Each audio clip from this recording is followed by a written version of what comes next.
तो इस कोर्स में हम डॉक्यूमेंट्री स्टाइल वीडियो एडिटिंग के अंदर हाईलाइट इफेक्ट किस तरह से बनाते हैं, आर्टिकल्स को कैसे हाईलाइट करते हैं, न्यूज़पेपर्स को किस तरह से हाईलाइट करते हैं, और स्लाइड शो कैसे बनाते हैं, फास्ट स्लाइड शो कैसे बनाते हैं, उसके ऊपर ओवरलेस कैसे लगाते हैं, टेक्स्ट एनिमेशंस कैसे बनाते हैं, पीएनजी क्रिएट करके उसको कैसे ग्राफिकली और इंटरेस्टिंग तरीके से किस तरह से एडिटिंग कर सकते हैं, साउंड इफेक्ट्स कैसे यूज़ करते हैं, कहाँ से हम साउंड इफेक्ट्स ले सकते हैं, बैकग्राउंड म्यूज़िक कैसे सेलेक्ट करते हैं, किस टाइप की डॉक्यूमेंट्री के लिए किस टाइप का म्यूज़िक चाहिए, ये सारी चीज़ें हम अपने इस कोर्स में कवर करेंगे। तो आज से मैं डॉक्यूमेंट्री स्टाइल के ऊपर एक पूरा कोर्स बनाने जा रहा हूँ कि जिसको हम 3 हिस्सों में तकसीम करेंगे। तो सबसे पहले हम बेसिक लेवल की चीज़ें उसमें कवर करेंगे, उसके बाद दूसरा मरहला इंटरमीडिएट लेवल का होगा और तीसरा मरहला एडवांस लेवल की डॉक्यूमेंट्री स्टाइल एडिटिंग हम सीखेंगे, कि जिसके अंदर हम बड़े बड़े चैनल्स हैं जैसे वॉक्स की डॉक्यूमेंट्री स्टाइल एडिटिंग है, इसके अलावा जॉनी हैरिस, ध्रुव राठी और इसी तरह से और बहुत सारे ऐसे यूट्यूबर्स हैं जैसे मैग्नेट मीडिया, इस तरह के और बहुत सारे चैनल्स हैं कि जो एडवांस लेवल की एडिटिंग करते हैं। इस कोर्स को हम 2 तरह से लेकर चलेंगे, एक उसका टेक्निकल एस्पेक्ट है और एक उसके पीछे आइडिया और उसके पीछे सोच क्या है, उसके पीछे थॉट क्या है। ये सबसे अहम चीज़ है जिसको समझने की ज़रूरत है। अगर आपको टेक्निकल चीज़ों का इतना पता नहीं है लेकिन आपके पास आइडिया है और आपके पास उसको एग्जीक्यूट करने की स्किल है, तो आप सिंपल वीडियो एडिटर टूल्स को भी इस्तेमाल करके एडवांस लेवल की एडिटिंग कर सकते हैं। मैं आपको ऐसे ऐसे चैनल्स बता सकता हूँ कि जो अभी तक भी मोबाइल से वीडियो एडिटिंग करते हैं और आप उनकी एडिटिंग देखकर हैरान हो जाएंगे। वो आपको मैं साथ साथ इंट्रोड्यूस करवाता रहूँगा। तो बेसिक इसके पीछे जो चीज़ होती है, थॉट होती है, उसको हम ज़्यादा कवर करने की कोशिश करेंगे, उसको समझने की कोशिश करेंगे। जब वो चीज़ आपको समझ में आ गई तो टेक्निकल चीज़ें ऑटोमेटिकली आपको ये समझ आना शुरू हो जाएंगी। तो आज की इस क्लास में सबसे पहले हम प्रीमियर के बेसिक्स को कवर करने की कोशिश करेंगे, ताकि जो लोग अभी एडिटिंग सीखना शुरू कर रहे हैं उनके लिए भी ये मुफीद साबित हो सके, और जो लोग पहले से एडिटिंग कर रहे हैं और डॉक्यूमेंट्री स्टाइल एडिटिंग स्किल को इन्हेंस करना चाहते हैं तो उनके लिए भी ये कोर्स बहुत ज़्यादा मुफीद साबित हो सकता है। तो सबसे पहले हम प्रीमियर को ओपन करेंगे, यहाँ से हम कर देंगे न्यू प्रोजेक्ट। तो जैसे ही आप न्यू प्रोजेक्ट करेंगे आपके पास ये विंडो आ जाएगी। और एडिटिंग में एक चीज़ बहुत अहम है कि आपने अपनी फाइल्स को बिल्कुल परफेक्ट तरीके से मैनेज करके रखना है। आपने उसको प्रॉपर तरह से रीनेम करना है, उसका फोल्डर स्ट्रक्चर जो आपने बनाना है वो मैं आपको आगे बताऊंगा कि किस तरह से बनाना है। तो सबसे पहले इसको मैं नाम दे दूंगा बेसिक लेवल, आप कोई भी नाम दे सकते हैं। उसके बाद आपने सीक्वेंस को जो भी नाम देना है इसको मैं SEQ कर देता हूँ। इसके बाद प्रोजेक्ट लोकेशन में जाकर आप इसको लोकेशन भी दे देंगे। इसको मैं सेव कर देता हूँ प्रोजेक्ट को, कि मुझे प्रोजेक्ट कहाँ पर सेव करना है। यहाँ पर मैं एक फ़ोल्डर क्रिएट कर लेता हूँ, इसके अंदर मैं एक प्रोजेक्ट फाइल बना लेता हूँ फोल्डर, और इसके अंदर मैं इसको कर दूँगा सेव, और फिर यहाँ से इसको मैं कर दूँगा क्रिएट। अब यहाँ पर देखें जो प्रीमियर का अपडेटेड वर्जन है इसके अंदर है ऑटोमेटिक ट्रांसक्रिप्शन। इसके अंदर ये है कि आप कोई वीडियो इंपोर्ट करते हैं और आपको सबटाइटल्स ऐड करने हैं तो ये ऑटोमेटिकली वीडियो का ट्रांसक्रिप्ट क्रिएट कर देगा, और ये जो भी लैंग्वेज होगी वो इसको ऑटोमेटिकली डिटेक्ट कर लेगा। तो मुझे इस प्रोजेक्ट में ये चीज़ नहीं करनी, तो इसको मैं अनचेक ही रहने देता हूँ और इसको मैं कर दूँगा क्रिएट। तो मेरे पास ये प्रोजेक्ट ओपन हो गया है। इसको कवर करने से पहले आपको मैं एक और बेसिक चीज़ बताता चलूँ, जो मैंने आपको शुरू में कहा था कि आपने फोल्डर स्ट्रक्चर बनाना है अपनी फाइल्स को मैनेज करने के लिए। तो जो भी प्रोजेक्ट आपने करना है, ज़ाहिर है आपने एक अपना डेटाबेस बनाया होगा कि 1 2 3 के नाम से आप अपने प्रोजेक्ट्स को सेव कर सकते हैं। अपने नाम के पहले स्पेलिंग से आप प्रोजेक्ट्स को सेव करते हैं। मसलन मैंने जो तरीका अपनाया है अपने प्रोजेक्ट्स को सेव करने का, जो मैं ऑफिस के अंदर भी और अपने पर्सनल प्रोजेक्ट्स को भी सेव करने के लिए, वो ये है कि मैं अपने नाम का पहला लेटर और आगे प्रोजेक्ट का जो ID नंबर होता है वो मैं लिखता हूँ, फिर उसके बाद प्रोजेक्ट का नाम। मसलन जैसे आप ये देख रहे हैं, ये इसका नंबर है और आगे इस प्रोजेक्ट का नाम है। तो इस तरह से आप अपने प्रोजेक्ट्स को मैनेज कर सकते हैं। अब फोल्डर के अंदर आप फर्दर किस तरह से फोल्डर स्ट्रक्चर आप बना सकते हैं, तो सबसे पहले आपका एक प्रोजेक्ट का फोल्डर होना चाहिए। प्रोजेक्ट के अंदर आपकी प्रीमियर की जो या फिर आफ्टर इफेक्ट या फिर कोई भी किसी भी सॉफ्टवेयर की फाइल है वो उसके अंदर सेव होनी चाहिए। उसके बाद आप दूसरा फोल्डर क्रिएट करें, उसको आप नाम दे सकते हैं फुटेजेस। नाम आप कोई भी दे सकते हैं, ये डिपेंड करता है कि आप किस तरह का प्रोजेक्ट कर रहे हैं। बेसिक इसके अंदर जो मकसद है आपको ये चीज़ समझाने का कि आप अपनी फाइल्स को ऑर्गेनाइज रखें। इसके बाद मैं इसको नाम दे देता हूँ, यानी कि ग्राफिक्स, जिसके अंदर लोअर थर्ड इंट्रोज वगैरह आप इसके अंदर सेव कर सकते हैं। इसके बाद मैं कर दूंगा एक्सपोर्ट, इसके बाद मैं कर दूंगा ऑडियो, और इसके अलावा मैं यहाँ पर रख दूंगा वॉइस ओवर, इसके बाद साउंड इफेक्ट्स, म्यूजिक,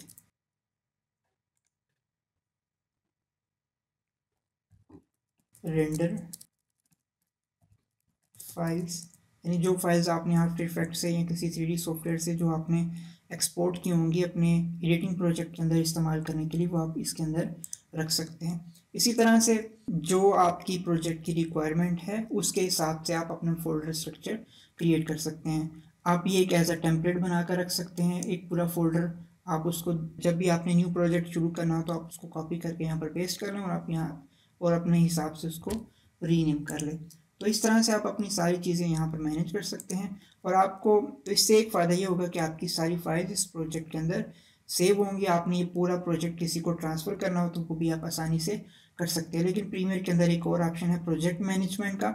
उसके ज़रिए से ये होता है कि आप तमाम जो फाइल्स होती हैं उसको डिपेंडेंसीज कहते हैं, कि वो सारी फाइल्स जो बिखरी हुई पड़ी हैं, आप कोई प्रोजेक्ट कर रहे हैं, कोई फाइल डेस्कटॉप पे पड़ी है, कोई फाइल डाउनलोड्स में पड़ी है, कोई लोकल डिस्क में पड़ी है, तो वो सारी फाइल्स को आप एक जगह पर भी इकट्ठा कर सकते हैं। लेकिन बेहतर तरीका ये है कि वो मैं आपको आगे जाकर बताऊंगा, लेकिन बेहतर तरीका ये है कि आप इसको फोल्डर एक स्ट्रक्चर बना लें ताकि आपका जहन भी मुनज़्ज़म रहे, बिखरा हुआ ना हो, और आपकी जो फाइल स्ट्रक्चर है वो भी आपका, तो जो आपका फोल्डर स्ट्रक्चर है उसका भी आप मैनेज करके रखें। तो वापस हम आते हैं प्रीमियर के ऊपर। यहाँ पर कुछ विंडोज़ हैं, आपने अपने हिसाब से इसको सेट कर लेना है। वो कैसे, मैं आपको बताता हूँ। ये आपका प्रोग्राम विंडो है, यहाँ पर आपकी फुटेजेस आएंगी। ये आपका इफेक्ट कंट्रोल है, ये इफेक्ट पैनल है। यहाँ से जो भी इफेक्ट आप अप्लाई करेंगे उसको आप यहाँ से कंट्रोल कर सकते हैं इफेक्ट कंट्रोल से। ये आपका मीडिया वाला पैनल है। यहाँ पर भी आप सेम फोल्डर स्ट्रक्चर को अप्लाई कर सकते हैं। तो जो फोल्डर आपने यहाँ पर बनाए हैं सेम उसी तरह से आपने यहाँ पर भी एक स्ट्रक्चर बना लेना है। मसलन अब यहाँ पर ये देखें प्रोजेक्ट पैनल है, यहाँ से मैं इसको करूँगा न्यू बिन। न्यू बिन का यहाँ पर मतलब ये है कि न्यू फोल्डर।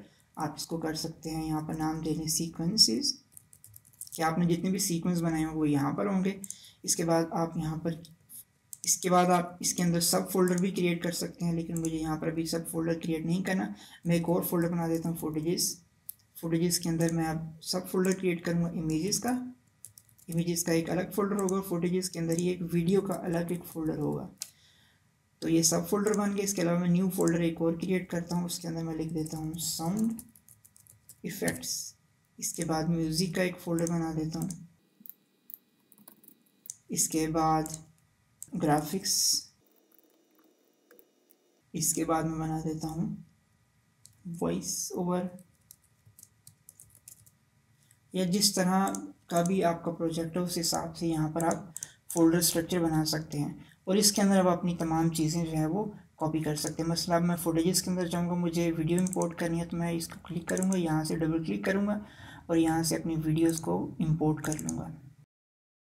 अब जो भी फुटेजेस मैंने यहाँ पर इंपोर्ट की हैं वो यहाँ पर आ चुकी हैं। इंपोर्ट करने का एक तरीका तो यह है कि आप डबल क्लिक करें, और डबल क्लिक करने के बाद फोल्डर ओपन हो जाएगा। वहाँ से आप अपनी इमेजेस को, वॉइस ओवर को, तस्वीर को, जो कुछ भी है वो आप यहाँ से इंपोर्ट कर सकते हैं। अब जैसे हमने इंपोर्ट किया तो ये देखें, ये फोल्डर स्ट्रक्चर के अंदर फुटेजेस, उसके बाद वीडियोज़ के अंदर ये सारी चीज़ें यहाँ पर शो हो गई। अब इसके अंदर आप देखें कि आपको ये सारी इन्फॉर्मेशन शो हो रही है, जो भी फुटेज आपने यहाँ पर इंपोर्ट की है, चाहे वो इमेज हो, कोई ग्राफिक्स हो, कोई वीडियो हो, कोई इमेज हो, वो सारी इन्फॉर्मेशन यहाँ पर आपको दे देगा। जैसे ये यहाँ पर ये इस फाइल का नाम है, यहाँ पर इसका फ्रेम रेट बताया गया है कि 23.9% इसका फ्रेम रेट है। इसके बाद ये इसका स्टार्ट और एंड का ड्यूरेशन बताया गया है, पूरा ड्यूरेशन इस क्लिप का क्या है, 25 सेकेंड है। और इसके अलावा यहाँ पर बहुत सारी इसकी डिटेल्स हैं। अगर आपने इसके ऊपर मज़ीद कोई चीज़ अप्लाई करनी है या कोई काम करने की ज़रूरत है तो आप यहाँ से इसको राइट क्लिक करके वो सारी चीज़ें यहाँ से परफॉर्म कर सकते हैं। मसलन अगर आपने इसकी डिटेल्स को जाना है तो आप इसके ऊपर राइट क्लिक करके प्रॉपर्टीज़ के ऊपर जाएंगे तो आपको इस क्लिप की सारी डिटेल यहाँ पर आ जाएगी। यहाँ पर इसका ये पाथ दिया गया है, यहाँ पर इसकी टाइप क्या है, ये MPEG फॉर्मेट है, इसका फाइल साइज़ इसका 15 MB है, इमेज साइज इसका 1080x1920 है, फ्रेम रेट इसका 23 है, टोटल ड्यूरेशन इसका यहाँ पर बताया गया, एस्पेक्ट रेशियो क्या है, अल्फा फाइल है या नहीं है, नन है या नहीं, अल्फा फाइल यहाँ पर नहीं है।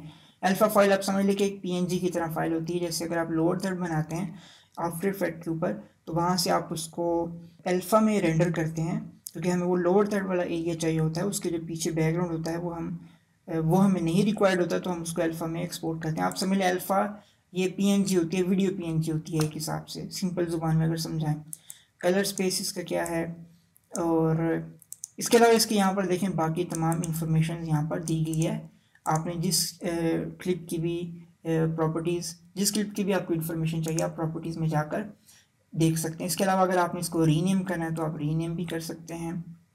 अगर आपने न्यू बिन में इसको ऐड करना है तो वो आप यहाँ से इसको कर सकते हैं। अगर आपने न्यू सीक्वेंस बनाना है तो वो भी आप यहाँ से कर सकते हैं। इसको रिप्लेस कर सकते हैं, इसको ऑफलाइन बना सकते हैं, प्रॉक्सी भी इसकी बना सकते हैं। प्रॉक्सी बहुत काम की चीज़ है जो आगे चल के मैं आपको बताऊंगा। मुख्तसर आपको बताता चलूँ कि जब आप 4K फाइल को अपने प्रीमियर के अंदर इंपोर्ट करते हैं तो 4K फाइल्स अक्सर पीसी हैंडल नहीं कर पाते, उसके लिए बहुत हाई लेवल का आपको ग्राफिक्स कार्ड चाहिए होता है। तो प्रोजेक्ट हैवी होने से बचाने के लिए हम इसको प्रॉक्सी क्रिएट कर लेते हैं। प्रॉक्सी का मतलब ये होता है कि इस फाइल को हम एक्सपोर्ट कर देते हैं लो रेजोल्यूशन में। अगर 4K फाइल है तो उसको हम लो रेजोल्यूशन में एक्सपोर्ट कर लेंगे प्रॉक्सी क्रिएट करके, और उस फाइल को हम लिंक कर देंगे अपनी इस फाइल के साथ।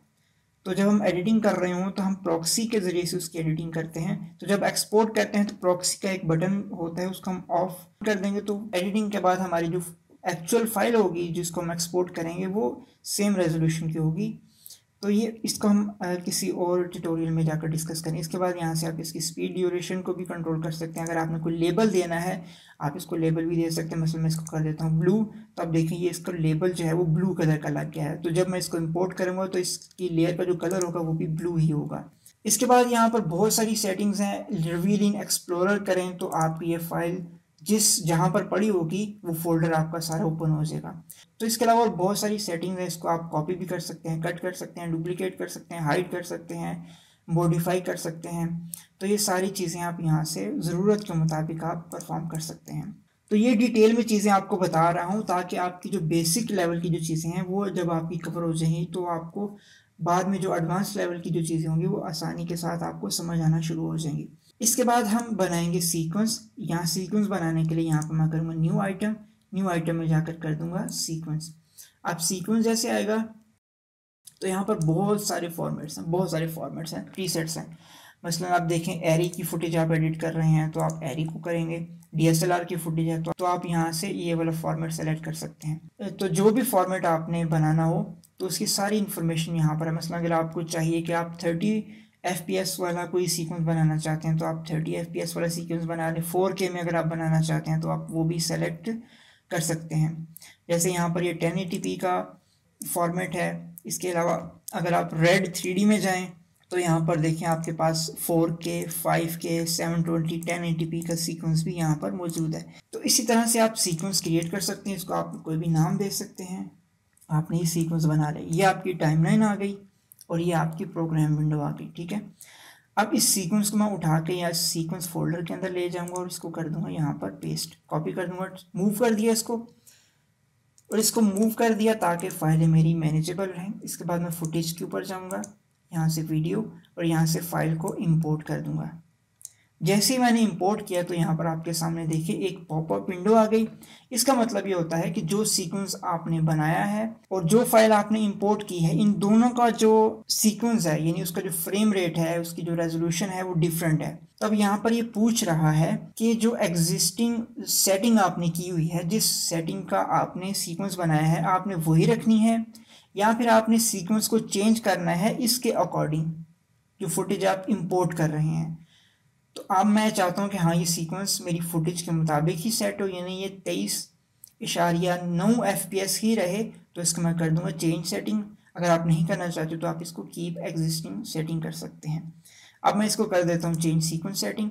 अब जो क्लिप मैंने यहाँ पर इंपोर्ट किया था उसी सीक्वेंस के हिसाब से यहाँ पर देखें ये, तो उसी हिसाब से ये देखिए सीक्वेंस बन गया। दूसरा तरीका सीक्वेंस क्रिएट करने का ये है कि मेरे पास ये एक वीडियो है, इसको मैं कर देता हूँ यहाँ पर ड्रैग करके इस न्यू सीक्वेंस के ऊपर ले आऊँगा। जैसे ही मैं इसके ऊपर लेकर आया तो देखिए इसने एक सीक्वेंस क्रिएट कर दिया है। तो मैं इसकी डिटेल में अगर जाना चाहूँ तो सीक्वेंस के ऊपर क्लिक करूँगा, यहाँ पर देखें सीक्वेंस सेटिंग, तो ये सारी डिटेल मुझे यहाँ पर दे रहा है। अब इसका फ्रेम रेट भी यहाँ पर ये बताया है कि 25 FPS का फ्रेम है। इसके बाद इसकी जो फ्रेम साइज़ है वो 1920x1080 है।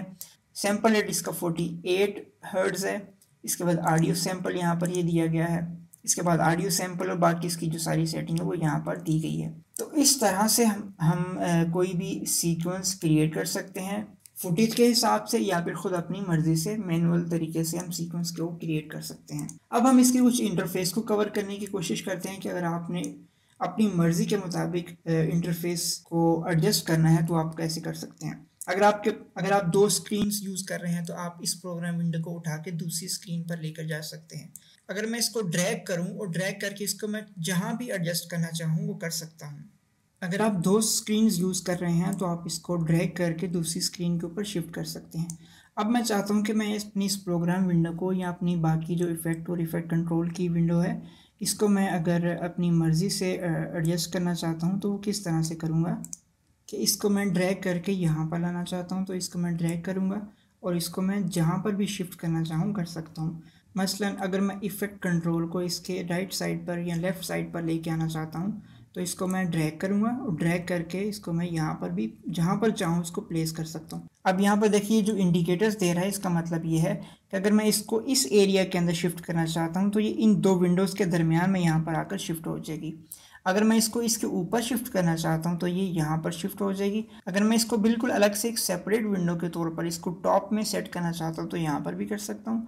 अगर मैं इसको इस एरिया के साथ एडजस्ट करना चाहता हूँ तो वो भी कर सकता हूँ। इसके अलावा यहाँ पर अगर मैं करूँ तो आपको ये ग्रीन कलर का एक हाईलाइट नज़र आएगा। इसका मतलब ये है कि ये बिल्कुल सेपरेट में एक अलग से एक आपको डिफरेंट विंडो बना के दे देगा। अगर मैं यहाँ पर इसको ड्रैग करूँ तो देखिए ये इफ़ेक्ट का जो पैनल था वो बिल्कुल इसने अलग से एक बनाकर यहाँ पर दे दिया। लेकिन मैं चाहता हूँ कि ये यहाँ पर एडजस्ट हो, इसको मैंने यहाँ पर एडजस्ट कर दिया। देखें ये कुछ इस तरह से हमारे पास यहाँ पर आ गया।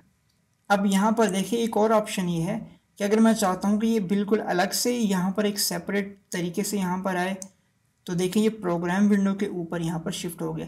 लेकिन मैं चाहता हूँ कि यहाँ पर ये डबल टैप की तरह आए, यानी ये प्रोग्राम विंडो भी हो और उसके साथ ये इफ़ेक्ट पैनल भी यहाँ पर शो हो। तो इसको मैं सेलेक्ट करूँगा और यहाँ पर देखें ब्लू कलर की एक टॉप के ऊपर एक बार आ जाएगी, हाईलाइट आ जाएगी ब्लू कलर की। इसको मैं यहाँ पर कर दूँगा। अब देखिए ये इफ़ेक्ट है और दूसरे टैब के अंदर प्रोग्राम विंडो है। इसी तरह से इफ़ेक्ट को मैं अगर यहाँ पर लेकर जाऊँ, पहला ऑप्शन तो एक है इसी टैब के अंदर मैं इसको एडजस्ट कर दूँ। दूसरा है कि ना मैं इसको अलग से बिल्कुल एक सेपरेट विंडो के तौर पर इस्तेमाल करूँ तो मैं इसको यहाँ पर ड्रैग कर दूँगा, ये कुछ इस तरह से। लेकिन मैं अपने हिसाब से जो सेटिंग करता हूँ वो ये है कि एक तरफ इफ़ेक्ट कंट्रोल है, दरमियान में विंडो है आपकी प्रोग्राम विंडो है जहाँ पर आप ये सारा प्रीव्यू देख रहे होते हैं। इसके बाद इफ़ेक्ट कंट्रोल विंडो है और उसके बाद ये आपकी प्रोजेक्ट विंडो है जहाँ पर आपकी सारी फुटेजेस, आपकी ऑडियो, हर चीज़ यहाँ पर मीडिया पड़ा होता है। इसके बाद ये ऑडियो बार है और इसके साथ ही कुछ टूल्स हैं। तो इस तरह से मैं अपने प्रोजेक्ट की सेटिंग करता हूँ। अगर आपने कलर करेक्शन करनी है तो ज़ाहिर है उस हिसाब से आप अपने पैनल्स को एडजस्ट कर सकते हैं। तो ये कुछ इंटरफेस था। मज़ीद अगर आप इंटरफेस के अंदर बाकी चीज़ों का इजाफा भी करना चाहते हैं अपनी ज़रूरत के मुताबिक तो आप यहाँ पर जाके ये सारी चीज़ें आप इसको ऐड कर सकते हैं। मसलन अगर आपने लूमेट्रिक कलर्स को एक्सेस करना है तो ये सारी लूमेट्रिक कलर के ऊपर क्लिक करेंगे तो आपके पास ये विंडो शो हो जाएगी और इसको आप जहाँ भी ड्रैग करना चाहें आप इसको कर सकते हैं। इसको आप अनडॉक कर देंगे तो ये बिल्कुल फ्रीली फ्लोट करेगा जहाँ पर भी आप इसको रखना चाहें। आप दूसरी स्क्रीन पर लेकर जाना चाहते हैं आप इसको लेकर जा सकते हैं। तो इसको मैं कर दूँगा राइट क्लिक करके क्लोज़, मुझे फ़िलहाल नहीं चाहिए। और इस तरह से हम इसको ड्रैग करके पैनल की जो सेटिंग है, पैनल की जो हाइट और विड्थ है वो भी हम कंट्रोल कर सकते हैं। इसके दरमियान में अगर आप आएंगे तो आप इस तरह से इसकी हाइट और विड्थ को कंट्रोल कर सकते हैं। यहाँ पर आप जो भी इफ़ेक्ट आपको चाहिए हो वो आप यहाँ से टाइप करके अपने इफ़ेक्ट को एक्सेस कर सकते हैं। इसके अलावा अगर आपने अपने प्रीसेट बनाने हैं, प्रीसेट्स को इंपोर्ट करना है तो आप यहाँ से इंपोर्ट कर सकते हैं। मैं प्रीसेट के ऊपर क्लिक करूँगा, यहाँ से मैं करूँगा इंपोर्ट प्रीसेट, तो आप अपने प्रीसेट्स को जो आपने डाउनलोड किए होंगे वो आप यहाँ से इंपोर्ट कर सकते हैं। इसके अलावा प्रोजेक्ट विंडो के अंदर देखें तो ये प्रीव्यू बटन्स है कुछ, यहाँ पर आपको थंबनेल व्यू देगा, ये आपको लिस्ट व्यू देगा और आपको ये फ्री फॉर्म व्यू दे देगा। यहाँ से आप इसको जूम इन जूम आउट भी कर सकते हैं, जितना साइज़ आपको चाहिए वो आप यहाँ से एडजस्ट कर सकते हैं। इसके बाद अगर आपने कुछ फाइंड करना हो तो आप यहाँ से कर सकते हैं, यहाँ से न्यू सीक्वेंस, और ये इसका डिलीट बटन है। इसके बाद इसकी ये टाइमलाइन है कि जहाँ पर आप अपनी वीडियो को, इमेजेस को, ग्राफिक्स को इंपोर्ट करके आप इसके ऊपर एडिटिंग परफॉर्म करते हैं। और यहाँ पर ये कुछ इसके टूल्स हैं, सेटिंग्स हैं, मार्कर्स की सेटिंग्स हैं, स्नैपिंग की सेटिंग्स हैं, और ये कुछ टूल्स हैं यहाँ पर कि जिनको हम आहिस्ता आहिस्ता एक एक पैनल करके डिटेल में इसको डिस्कस करेंगे। तो आज की क्लास में हम एक बेसिक इंट्रोडक्शन दिया कि जिसके अंदर हमने प्रीमियर के इंटरफेस को डिटेल में देखा और फोल्डर स्ट्रक्चर किस तरह से बनाते हैं प्रीमियर के अंदर और प्रीमियर से बाहर फोल्डर स्ट्रक्चर को हम किस तरह से इस्तेमाल करते हैं अपनी ज़रूरत के मुताबिक, ये चीज़ें सीखी। तो इस कोर्स में हम डॉक्यूमेंट्री स्टाइल वीडियो एडिटिंग के अंदर हाईलाइट इफ़ेक्ट किस तरह से बनाते हैं, आर्टिकल्स को कैसे हाईलाइट करते हैं, न्यूज़पेपर्स को किस तरह से हाईलाइट करते हैं, और स्लाइड शो कैसे बनाते हैं, फास्ट स्लाइड शो कैसे बनाते हैं, उसके ऊपर ओवरलेस कैसे लगाते हैं, टेक्स्ट एनिमेशंस कैसे बनाते हैं, पीएनजी क्रिएट करके उसको कैसे ग्राफिकली और इंटरेस्टिंग तरीके से किस तरह से एडिटिंग कर सकते हैं, साउंड इफ़ेक्ट्स कैसे यूज़ करते हैं, कहाँ से हम साउंड इफ़ेक्ट्स ले सकते हैं, बैकग्राउंड म्यूज़िक कैसे सेलेक्ट करते हैं, किस टाइप की डॉक्यूमेंट्री के लिए किस टाइप का म्यूज़िक चाहिए, ये सारी चीज़ें हम अपने इस कोर्स में कवर करेंगे।